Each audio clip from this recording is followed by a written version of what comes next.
जिस फार्मूले से चौधरी देवीलाल का परिवार जी चौधरी ओम प्रकाश चौटाला का परिवार जी एकजुट भी हो सकता है और सबका स्वाभिमान भी जिंदा रह सकता है जी और सबको राजनीतिक ताकत भी मिल सकती है। जी और वो एक ऐसा फार्मूला है जिस पर दोनों जो धड़े हैं वो सहमत भी हो सकते हैं, कोई बड़ी बात नहीं जी। और उसके बाद रणजीत सिंह ने एक बयान भी दिया कि अभय सिंह की मूर्खता की वजह से हम 5 से 2 पर आ गए। जी। चौधरी देवीलाल का परिवार 5 थे पिछली बार, इस बार 2 पर आ गए। और वो मूर्खता ये थी कि आमने सामने खड़े हो गए। जी जी। डबवाली में हो गया, इलाहाबाद में खड़े हो गए। तो प्रद्युमन भी तो ये जो दोनों भाई हैं, दोनों भाइयों का जो परिवार है, इनमें से एक भाई प्रदेश की राजनीति करे, ठीक है, एक भाई प्रदेश की राजनीति को भूल करके केंद्र की राजनीति करे, क्योंकि अजय सिंह चौटाला के परिवार में 4 सदस्य हैं जो राजनीति में सक्रिय हैं और चारों पार्लियामेंट का चुनाव लड़ चुके हैं जी। तो इनको तो केंद्र की राजनीति करनी चाहिए जी। इनको पार्लियामेंट का चुनाव लड़ाना चाहिए। पूरे हरियाणा प्रदेश में नजर मारो जी, कोई ऐसा परिवार नहीं जिसमें 10 ऐसे नेता हों जो राजनीति कर रहे हैं जी। बड़ी बात है, बहुत केवल चौधरी देवीलाल के परिवार जी, और 10 से ऊपर भी हो सकते हैं अगर ज्यादा बनते हैं प्रद्युमन भाई। इनको करना क्या चाहिए कि अभय सिंह चौटाला को सिरसा को छोड़ के और प्रदेश के एक अलग हल्के से चुनाव लड़ना चाहिए जी। उसके बाद इनकी, और अभी से घोषणा कर दें, उसके बाद क्योंकि इनकी तो घर की पार्टी है, बिल्कुल इनको हाईकमान पे पूछना है। बिल्कुल सही बात है। इनका ना यूं भाई कहीं कोई सोनिया गांधी टिकट काट देगी या मोदी काट देगा, खुद ही टिकट बांटने वाले। बिल्कुल सही बात। आज से कर दें घोषणा पे हमने 3 सीटों से लड़ना है। बिल्कुल सही बात है।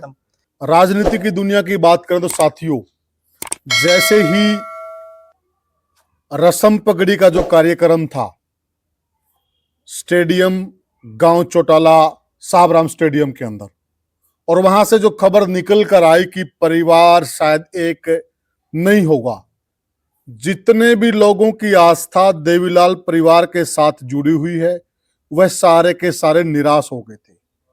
परंतु अभी भी एक ऐसा रास्ता है जिस रास्ते पे, जिस फार्मूले पे परिवार एक हो सकता है, और परिवार एक होगा तो आप समझते हैं कि जब शक्ति इकट्ठी हो जाती तो उसका क्या परिणाम और क्या असर पड़ता है।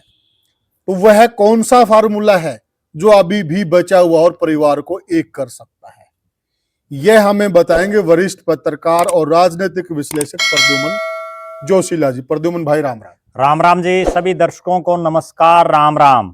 प्रद्युमन भाई देखिए, हरियाणा की राजनीति में अगर हम पूरे भारतवर्ष की राजनीति की बात करें तो देवीलाल परिवार कोई छोटी बात नहीं है जी, और कोई छोटा नाम नहीं है जी, बहुत बड़ा नाम है राजनीति के अंदर इस परिवार का जी। वहां से जिस प्रकार से वो रसम पगड़ी का कार्यक्रम था, उसके बाद जो तस्वीरें आई और एकाएक जो देवीलाल परिवार से जुड़े हुए लोग निराश हो गए हैं जी, वह कौन सा फार्मूला है जो अभी भी बचा हुआ है जिससे सारा हाल निकल रहा है हरियाणा की राजनीति? देखो, निश्चित रूप से 31 तारीख पर पूरे भारत देश की नजरें थी जी कि आज चौटाला परिवार, चौधरी देवीलाल का परिवार एकजुट हो, इस तरह की उम्मीदें लोगों को थी जी। वो सारी उम्मीदें उनकी धूमिल हो गई और उसके बाद पिछले जो 10 दिन का समय है जी, उसमें बहुत से लोगों के फोन भी हमारे पास आए, बहुत से लोग कमेंट भी कर रहे हैं बार बार जी, और पूरे प्रदेश में भी ये चर्चा, पूरे देश में ये चर्चा है कि आखिर ये परिवार इकट्ठा क्यों नहीं हो पाया जी। और अगर अब भी कोई ऐसी गुंजाइश हो, कोई ऐसा फार्मूला हो जिससे ये परिवार एकजुट हो जाए जी, तो उससे क्या है कि किसान कौम जो है, जिसको वास्तव में राजनीतिक ताकत देने का काम चौधरी देवीलाल के परिवार ने किया था, हाँ जी बिल्कुल, वो एक बार फिर से उठ खड़ी हो, क्योंकि आज वो लोग निराशा में डूब गए हैं जी। और जो लोग चौधरी देवीलाल और चौधरी ओम प्रकाश चौटाला के साथ जिन्होंने राजनीति की, या जिन्होंने दुष्यंत और अजय सिंह के साथ की, जिन्होंने अभय के साथ की जी, उनमें से भी ज्यादातर लोग फिलहाल निराशा के भाव में हैं जी। और उन लोगों को ये समझ नहीं आ रहा कि आखिर कौन सा ऐसा फार्मूला बने जिससे ये परिवार इकट्ठा हो। बहुत से लोगों ने ये प्रयास भी किया और बहुत से लोग जिन्होंने वहां जब चौधरी ओम प्रकाश चौटाला जी के गोड्डा नुवाने के लिए वो लोग गए, हाँ जी हाँ, शोक व्यक्त करने के लिए गए, तब भी बहुत से लोगों ने इस तरह की बातें रखी थी। मीडिया के माध्यम से भी, सोशल मीडिया के माध्यम से भी, पूरा पिछले ये कह सकते हैं कि हम 20 दिन से केवल और केवल चौटाला छाया हुआ था। 20 दिन से। बिल्कुल सही कहा, चौटाला परिवार छाया हुआ, चौटाला गांव छाया हुआ। बिल्कुल उन 20 दिनों में सबकी आशा और उम्मीद थी कि किसी भी हालात और किसी भी परिस्थिति में यह परिवार एकजुट हो जी। लेकिन उन सब की अब उम्मीदें धीरे धीरे कमजोर पड़ रही हैं जी। अब एक ऐसा फार्मूला मैं बताने जा रहा हूं जिस फार्मूले से चौधरी देवीलाल का परिवार जी, चौधरी ओम प्रकाश चौटाला का परिवार एकजुट भी हो सकता है और सबका स्वाभिमान भी जिंदा रह सकता है और सबको राजनीतिक ताकत भी मिल सकती है। और वो एक ऐसा फार्मूला है जिस पर दोनों जो धड़े हैं वो सहमत भी हो सकते हैं, कोई बड़ी बात नहीं जी। क्योंकि राजनीति में बिगाड़ कब आता है? राजनीति में बिगाड़ तब होता है जब एक ही पद के लिए या एक ही सीट पर और दोनों आमने सामने हो। जी जी। अभी रोड़ा क्या है कि मुख्यमंत्री का पद तो एक है जी, वो अभय सिंह चौटाला के समर्थक चाहते हैं कि अभय सिंह चौटाला बने, दुष्यंत अजय सिंह के समर्थक चाहते हैं कि दुष्यंत या अजय सिंह बने। बिल्कुल सही कहा। तो उसमें तो कहीं कोई समझौता हो नहीं सकता जी। इसी तरह से अब चौधरी रणजीत सिंह ने जब 2019 का चुनाव लड़ा जी, तो उस समय कहीं ना कहीं ये चर्चाएं हैं कि अभय सिंह चौटाला और ओम प्रकाश चौटाला ने उनके अंदर खाने कोई ना कोई मदद जरूर की थी जी, सही कहा। लेकिन इस चुनाव में क्या हुआ? इस चुनाव में अभय सिंह का लड़का जो रणजीत सिंह के सामने खड़ा हुआ जी, और उसके बाद रणजीत सिंह ने एक बयान भी दिया कि अभय सिंह की मूर्खता की वजह से हम 5 से 2 पर आ गए जी। चौधरी देवीलाल का परिवार 5 थे पिछली बार, इस बार 2 पर आ गए। और वो मूर्खता ये थी कि आमने सामने खड़े हो गए जी जी, डबवाड़ी में हो गए, इलाहाबाद में खड़े हो गए। तो प्रद्युमन भाई बीच में एक सवाल यह बनता है, रानिया में खड़े हो गए, एक मिनट, बीच में सवाल यह बनता है तो फिर ऐसी कौन सी सीट थी जो रानिया की बजाय अगर अर्जुन चौटाला वहां से लड़ते, रानिया से रणजीत सिंह जीतते और अर्जुन चौटाला फिर कहां से जीत सकते थे? नहीं, कहीं से देखो, चौधरी देवीलाल का परिवार ऐसा है कि वो कहीं से भी चुनाव लड़ लेता है और वो जीतते भी हैं। सोनीपत से भी जीतते हैं चौधरी देवीलाल, रोहतक से भी जीतते हैं, महम से भी जीतते हैं, महम से कई बार जीते जी। और जो है अभी बारडा में क्या था इनका, बारडा में भी तो नैना चौटाला जीते। लोग ऐसा कह रहे हैं कि अर्जुन चौटाला अगर फतेहाबाद से लड़ते तो वो जीत भी सकते थे। जब सुनैना चौटाला को भी ठीक ठाक वोट वहां मिले हैं तो अर्जुन चौटाला का नाम तो कहीं ना कहीं सुनैना से तो बड़ा है राजनीतिक रूप से, क्योंकि सुनैना ने तो अभी लोकसभा का चुनाव भी पहला चुनाव था उनका, जबकि अर्जुन तो उससे पहले भी लड़ चुका है लोकसभा का। तो कहीं ना कहीं जो है, और कई बार ये भी होता है जी कि आप अपने परिवार के एक सदस्य को जिताने के लिए कई बार पीछे भी हटना पड़ जाता है, कई बार नहीं लड़ना पड़ता चुनाव, कई बार ऐसी परिस्थितियां बढ़ जाती है। और बीच में लोग यह भी कहते हैं अगर देवीलाल परिवार से बरवाला से कोई चुनाव लड़ता तो बरवाला से भी जीत सकते थे। बिल्कुल, बरवाला से इसलिए था ना कि जो पुराना गिराए का जो विधानसभा क्षेत्र था, यहाँ चौधरी देवीलाल ने चुनाव लड़ा था। हालांकि छत्रपाल के मुकाबले वो चुनाव हार गए थे, लेकिन फिर भी उन्होंने अच्छे खासे वोट लिए थे, बड़े क्लोज मार्जिन में वो चुनाव हारे थे। और यहाँ ये हल्का भी उनके लिए बड़ा उपयुक्त है। बहुत से हैं हल्के, तो ये है मतलब बन सकती थी बात ऐसे, कहीं से भी बन सकती थी। अच्छा, जब उचाना में इनका क्या है, वोट था इनका जी जी, उचाना में भी तो चौधरी ओम प्रकाश चौटाला जीते, दुष्यंत चौटाला जीते, नरवाना में जीते, तो लड़ना तो कहीं भी लड़ सकते हैं। बिल्कुल, तो जब ये सिक्कर से जीत सकते हैं, दाता रामगढ़ और नौर से जीत सकते हैं, तो कहीं से भी जीत सकते हैं। सीधी बात, ये तो हालात और परिस्थितियों की बात होती है जी। तो उसके बाद इनके परिवार में उस रानिया और जो डबवाड़ी में आमने सामने हुए, उसके बाद और ज्यादा आपस में कटुता आ गई। और जब चौटाला साहब का निधन हुआ तब ये सारी उम्मीदें थी, लेकिन उन उम्मीदों पर भी पानी फिर गया। अब एक फार्मूला है, अच्छा, जो हमने बड़ा सोच विचार करके ये सोचा है। दर्शकों की भी बड़ी जिज्ञासा, लगा के ना केवल जिज्ञासा बल्कि दर्शकों की ये लगातार एक डिमांड थी पूरे हरियाणा प्रदेश से जी। बहुत फोन कॉल और हमारे पास आए कि कोई तो रास्ता अब भी होगा कि किस रास्ते से ये परिवार इकट्ठा हो सकता है जी। भाई, रास्ते कभी बंद नहीं होते कि आप बिल्कुल सही कहा आपने, बिल्कुल सही। तो हमने भी बड़ा सोच विचार करके, बड़ा अध्ययन करके कि आखिर कौन सी ऐसी राह है जी जिस पर अगर ये चौटाला परिवार चले जी तो इससे जो है ये इनका जो बिखराव है वो भी ठीक हो जाएगा। बिल्कुल। और उसके बाद ये अपनी अपनी राजनीति जो इनकी जमीन है वो भी इनकी जिंदा रहेगी, बरकरार रह सकती है। कल मेरे पास इनके परिवार के एक बहुत नजदीकी हैं जी और सिरसा शहर से ही हैं, वो जी। बहुत सालों से इनके साथ हैं। उन्होंने एक बड़ी गंभीर बात बताई जी। उन्होंने बताया कि अभय चौटाला और अजय चौटाला का जितना प्यार था ना, जैसे राम और लक्ष्मण का प्यार था जी, उनसे भी ज्यादा इन दोनों भाइयों का प्यार था। बिल्कुल। और अब भी इनका समझौता हो सकता है, कोई बड़ी बात नहीं है, केवल कोई फार्मूला सेट होने की बात है। जी, बात फार्मूले पे अटकी जब हुई उन्होंने बात कही तो फिर हमने वो बड़ा सोच समझ करके एक फार्मूला तैयार हुआ है और वो एक ऐसा फार्मूला है जिससे चौधरी देवीलाल की राजनीति भी जिंदा रहेगी जी, जिससे चौटाला साहब को भी सच्ची श्रद्धांजलि मिलेगी जी, और जिससे जो इनके परिवार को चाहने वाले हजारों हजार लाखों लोग हैं वो भी खुश होकर के दोबारा से एकजुट होकर के जुट जाएंगे। बिल्कुल। वो फार्मूला ये है कि वर्तमान में भारत की जो राजनीतिक व्यवस्था है उसमें दो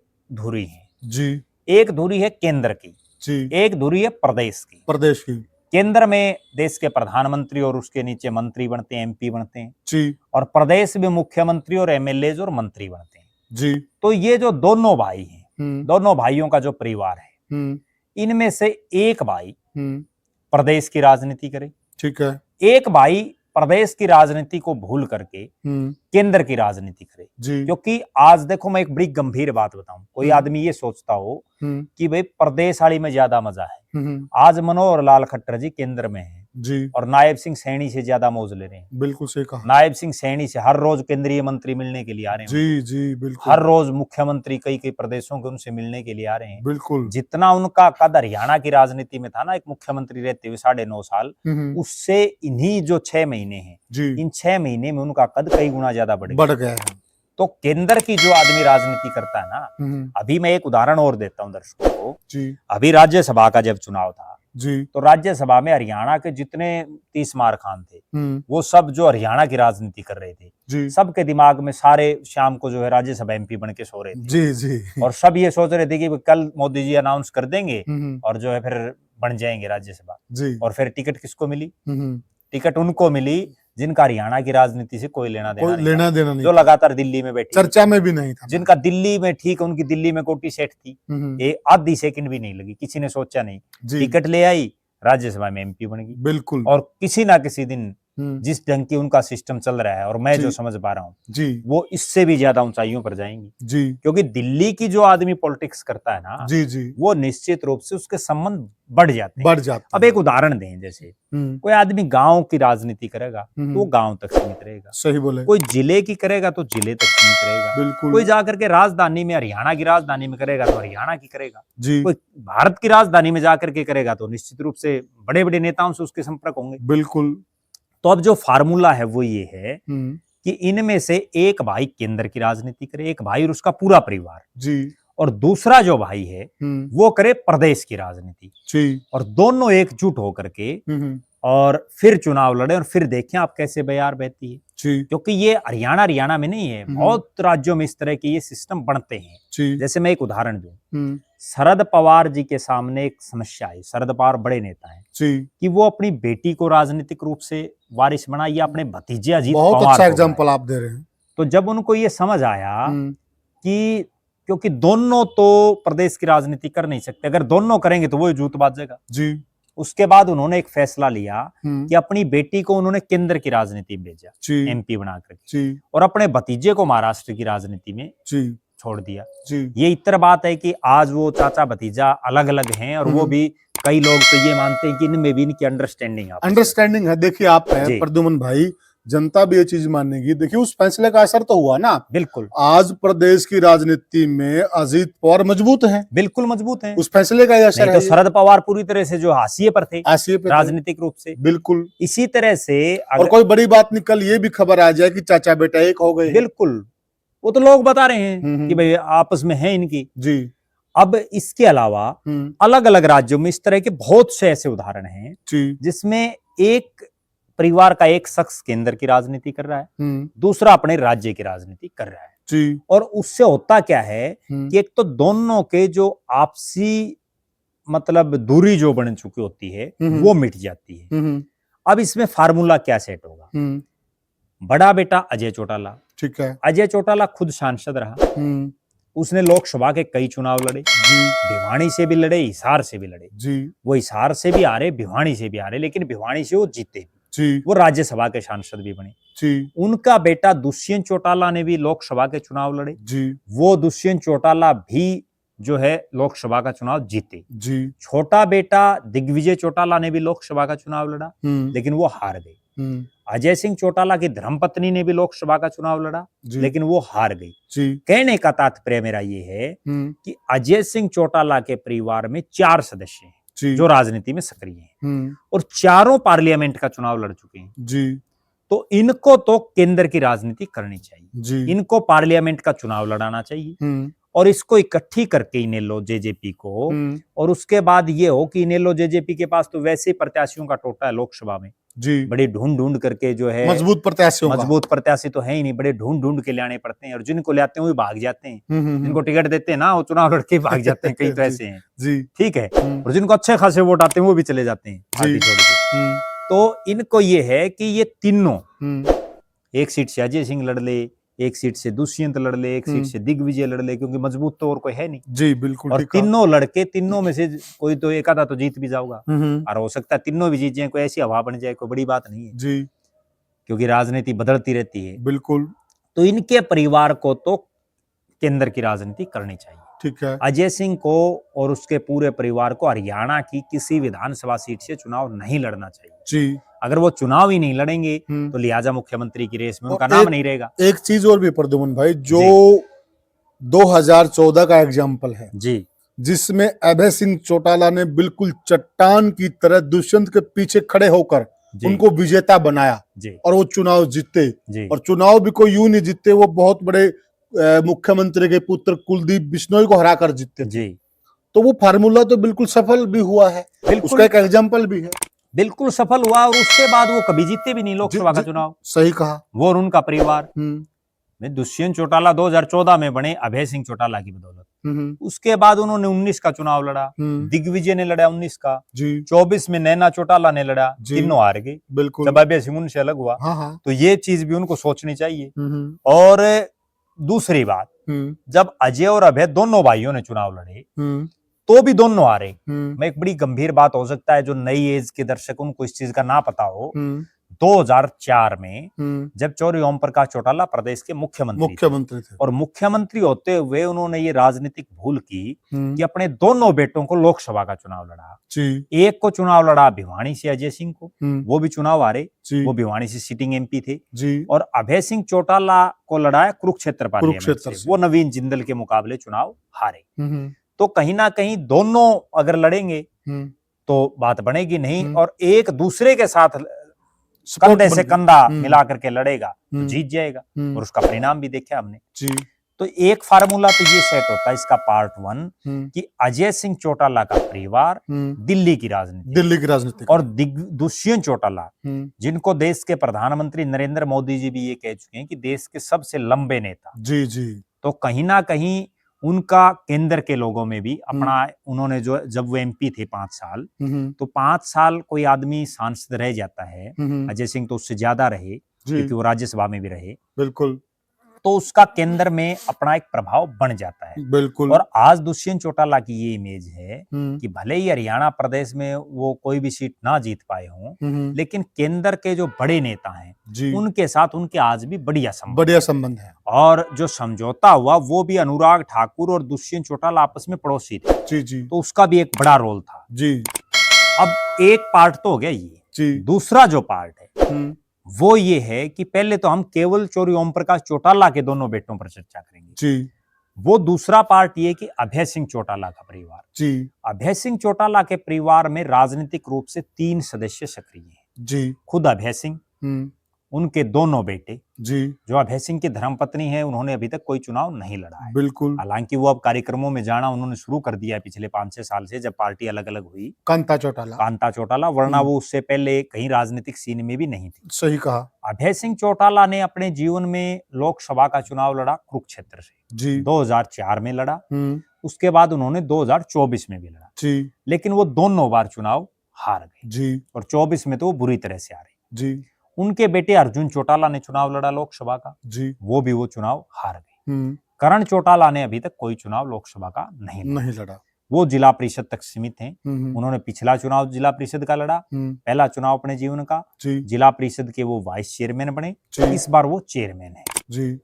पिछली बार रिजर्व थी वो। तो अब जो बात है वो ये है कि अभय सिंह चौटाला का परिवार केंद्र की राजनीति को छोड़ दे, वो लोकसभा का चुनाव ही ना लड़े, वो केवल अपना सारा कंसंट्रेशन विधानसभा सीटों पर रखे। और अभय सिंह चौटाला चूंकि विधायक कई बार रहे, उनके बेटे भी वर्तमान में विधायक हैं अर्जुन चौटाला, तो उनको विधानसभा का चुनाव लड़ना चाहिए। और उसके लिए भी एक फार्मूला ये है कि उनको अपने बेटों को तो चुनाव लड़ाएं उस सिरसा जिले से, और खुद जैसे चौधरी देवीलाल और चौधरी ओम प्रकाश चौटाला ने प्रदेश के अलग अलग हिस्सों से जो चुनाव लड़े, बिल्कुल तो अभय सिंह चौटाला तो अभी सिरसा से बाहर कोई विधानसभा का चुनाव उन्होंने लड़ा नहीं। उनको जो है कहीं ना कहीं प्रदेश के अलग अलग कोणों से जाकर के चुनाव लड़ना चाहिए। और अगर वो एक काम और कर लें तो आज ही राजनीति घूम जाएगी।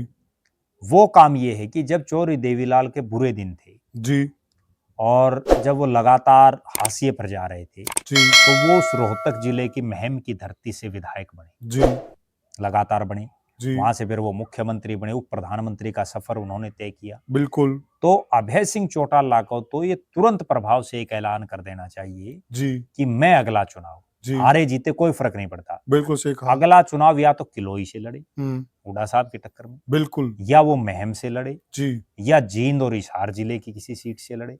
सिरसा को वो अपने बेटों के हवाले छोड़ दे। मैं तो ये मानता हूँ प्रद्युमन भाई किलोई से ही लड़ना चाहिए उनको। अगर किलोई से आज घोषणा कर दो, कल ही हुड्डा साहब को पसीना आ जाए। बिल्कुल, हार जीत एक अलग मायने है। बिल्कुल सही बात। एक और बड़ी गंभीर मैं बात बताऊं, जो रोहतक के लोग हैं ना, वो मैं जो उनको जान पाया हूं, वो हमेशा राज के साथ चलना पसंद करते हैं। जिस आदमी की चौधर आती दिखाई देती उसके साथ दिखाई देते हैं। अब उन लोगों में से भी बहुत से लोगों को ये जच गया कि हुड्डा साहब के अब बस की बात रही नहीं, तो वो लोग भी ये उम्मीद पाले हुए हैं कि आखिर जो है कौन ऐसा हो जिससे हम जुड़े, क्योंकि बीजेपी में तो उनका सिस्टम बैठ नहीं पा रहा है। बिल्कुल। तो कहीं ना कहीं अगर अभय सिंह चौटाला एक हिम्मत दिखा दें, और जैसी हिम्मत चौधरी देवीलाल ने चौधरी बंसीलाल और चौधरी भजनलाल बलराम जाखड़ की टक्कर में चुनाव लड़ा, ओम प्रकाश चौटाला ने बीरेंद्र सिंह से लेकर के रणदीप सिंह सुरजेवाला से लेकर के चुनाव लड़े, तो इस तरह का एक साहसिक फैसला वो लें और सीधी घोषणा करें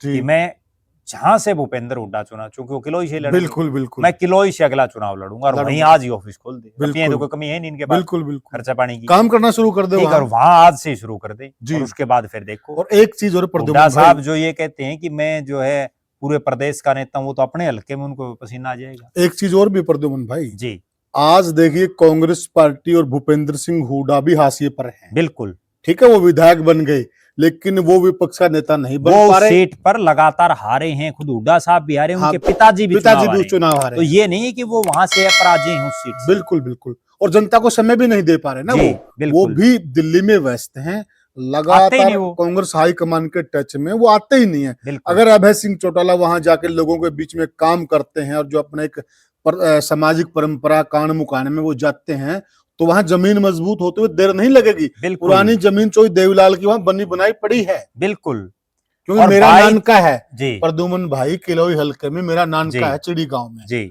और मेरे नाना जी और वो दलाल गोत्र का गांव है बड़ा। वहां हम जब भी जाते हैं वहां आज भी लोग देवीलाल के गीत गाते हैं। ये मैंने अपनी आंखों से देखा है। और फिर एक अगली बात ये है, बाई चांस खुदा न खास्ता वो चुनाव हार गई, आज क्या वो जीतते हुए? बिल्कुल सही बात है, आज भी तो हारे नहीं। बिल्कुल बिल्कुल, एक तो भरत सिंह बेनीवाल की टक्कर मारे, बिल्कुल, और एक ओम प्रकाश चौटाला की टक्कर मारे नहीं, एक भूपेंद्र सिंह हुड्डा की टक्कर मारे। कौन से का फर्क है? जमीन आसमान का अंतर है। तो ये चीज है।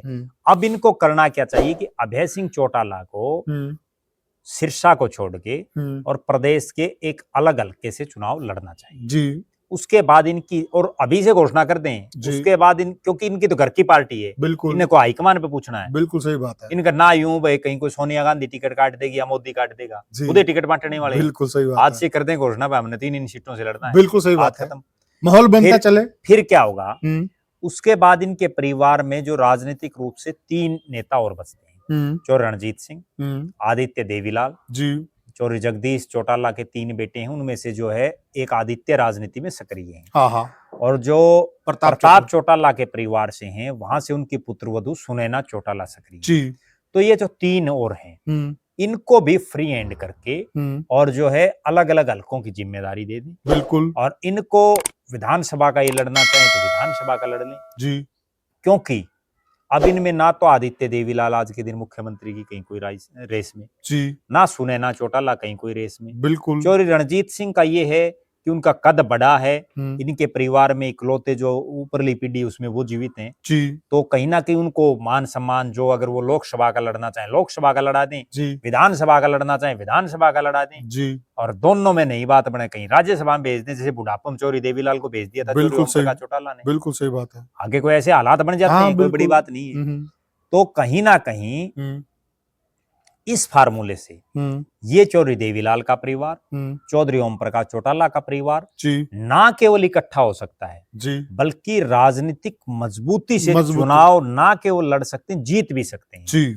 और जब ये सारे इकट्ठे हो गए जी, जी, आप एक चीज देखो, पूरे हरियाणा प्रदेश में नजर मारो जी, कोई ऐसा परिवार नहीं जी, जिसमें 10 ऐसे नेता हों जो राजनीति कर रहे हैं। जी, बड़ी बात है, बहुत केवल चौधरी देवीलाल के परिवार जी, और 10 से ऊपर भी हो सकते हैं अगर ज्यादा बनते हैं प्रद्युमन भाई। 4 अजय सिंह चौटाला के, 3 अभय सिंह चौटाला के, 4 और 3 7 जी, एक रणजीत सिंह चौटाला जी, 8 जी, उसका सुनैना चौटाला जी, 9 जी, और आदित्य देवीलाल जी। 10 तो ये बिल्कुल सक्रिय हो गए, 10 सक्रिय हो गए जिन्होंने चुनाव लड़े हैं। जी, जी, 10 तो वो शख्स हैं जिन्होंने चुनाव लड़े हैं चुनाव, ठीक है जी। और 10 किसी भी हल्के में हो तो बताओ, 10 को एक लोकसभा पकड़ा दो, फालतू जरूरत नहीं है। मान लिया ये 10-12 सदस्य आज भी हरियाणा के कोने कोने में निकले हैं, लोगों से मिलना जुलना शुरू करें, जमीन पर उतरकर काम करना शुरू करें तो प्रद्युमन भाई हवा बनते देर नहीं लगती। और 10 के अलावा जैसे रवि चौटाला है, उन्होंने भी चुनाव लड़े हुए हैं, सक्रिय तो वो भी हैं राजनीति में। बिल्कुल, बिल्कुल। जो रणजीत सिंह के पोते हैं वो भी पूरे सक्रिय हो रहे हैं। 15 सदस्य बनते हैं भाई। बिल्कुल, तो ये इस तरह से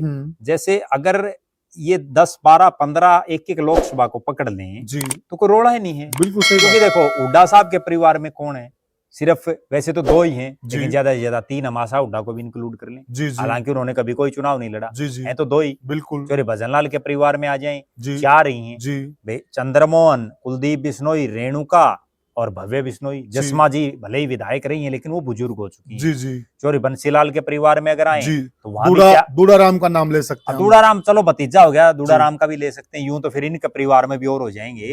ठीक है, तो चौधरी बंसीलाल के परिवार में भी 4 ही सदस्य हैं, किरण सरूती, रणबीर महिंद्रा और अनिरुद्ध चौधरी। रणबीर महिंद्रा जी भी जो है बुजुर्ग हो चुके हैं। तो पूरे प्रदेश में केवल ये इकलौता परिवार है और पूरे प्रदेश में नहीं, हो सकता है कोई इक्का दुक्का परिवार को छोड़ दें तो पूरे देश में ये इकलौता ऐसा परिवार होगा जिसके 10 सदस्य 11 सदस्य वर्तमान में ऐसे हैं जिन्होंने चुनाव लड़े हैं और जो अभी सक्रिय हैं राजनीतिक रूप से। कितनी बड़ी बात, बहुत बड़ी बात। कोई ऐसा परिवार नहीं होगा लेकिन उसके लिए इनको केवल जो हमने फार्मूला बताया है इस फार्मूले पर ये चलें। और दवाई पता नहीं, वो यूं कहते हैं ना कि राख की चुटकी भी लग जाती है, क्या पता किस आदमी की राय की ना लगे, राख की लगे, किस आदमी की राय कब कहां क्या समीकरण बदल दे। अगर इनको ये राय समझ में आ जाएगी तो हो सकता है इनका सिस्टम ठीक बैठ जाए। और दर्शकों से भी हमारा ये अनुरोध है कि आप भी ये बता सकते हैं कि हमने जो ये फार्मूला इनको दिया है आपको ये कैसा लगा, आपकी क्या राय है, क्या इस फार्मूले से जो है ये चौधरी देवीलाल का परिवार एकजुट हो सकता है। बड़े बड़े परिवार हुए हैं जी। तो साथियों ये हमने चर्चा की और यह चर्चा ऐसे ही नहीं की, मेरे पास भी और प्रद्युमन भाई के पास भी इतने फोन कॉल्स आए, इतने कमेंट्स आए हैं, लोगों की इतनी जबर इच्छा है कि कोई तो फार्मूला होगा। तो साथियों आपको क्या लगता है जो हमने ये फार्मूला बताया है, इस फार्मूले में कोई चूक है क्या या फिर यह फार्मूला सही है? आप सभ्य कमेंट के जरिए हमें कमेंट जरूर दें। आपके कमेंट हमारे लिए बड़े उपयोगी हैं और आपका जो प्यार हमें निरंतर मिल रहा है उसके हम साथियों कायल हैं और आगे भी उम्मीद करेंगे हमें ऐसे प्यार मिलता रहे। वीडियो को ज्यादा से ज्यादा शेयर कीजिएगा, चैनल को सब्सक्राइब कीजिएगा। फिर मिलेंगे किसी और वीडियो में। तो साथियों राम राम। राम राम।